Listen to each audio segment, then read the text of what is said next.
On se retrouve aujourd'hui en France pour parler de l'une de ses plus grandes figures.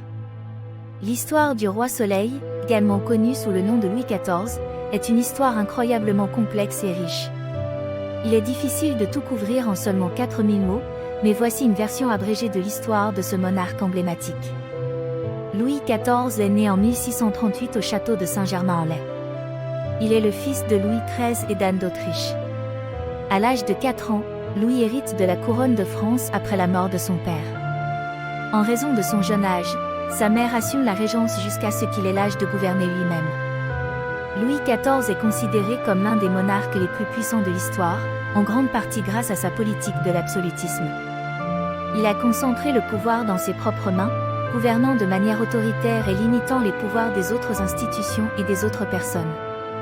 En 1660, Louis XIV épouse Maria Theresa d'Autriche, qui est la fille de l'empereur Ferdinand III. Le mariage renforce les liens entre la France et l'Autriche, et Louis XIV espère également consolider sa propre autorité en épousant une princesse étrangère. En 1661, Louis XIV prend le contrôle total du gouvernement, mettant fin à la régence de sa mère.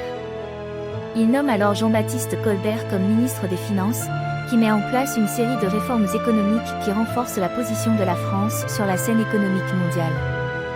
Au cours des années 1660 et 1670, Louis XIV mène de nombreuses guerres pour étendre le territoire français et renforcer sa position en Europe.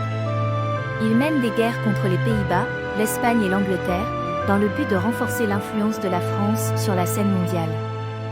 En 1682, Louis XIV transfère la cour de France à Versailles, ayant construit un palais magnifique qui deviendra le symbole de son règne. Versailles deviendra le centre du pouvoir royal et le lieu où Louis XIV organisera des fêtes magnifiques pour promouvoir son image de monarque puissant et majestueux. Les dernières années du règne de Louis XIV sont marquées par des difficultés économiques et des défaites militaires. Les guerres menées par Louis XIV coûtent cher à l'économie française et déstabilisent les alliances. Son fils, le duc de Bourgogne, meurt en 1712, et son petit-fils, le duc d'Anjou, héritera finalement de la couronne française à la mort de Louis XIV en 1715. Le règne de Louis XIV a été marqué par une série de réalisations remarquables, dans de nombreux domaines, notamment l'art, la politique et l'économie. Il a encouragé les arts et la culture en France, patronisant des artistes comme Molière, Racine et Lully. Il a également mis en place un système fluvial et routier efficace, qui a permis à la France de se développer économiquement. Cependant, le règne de Louis XIV a également été marqué par des techniques de gouvernement autoritaire, qui ont limité la liberté des citoyens et entravé l'évolution de la démocratie en France. Ces guerres ont également coûté cher à la France, travaillant contre l'économie et affaiblissant la position de la France en Europe.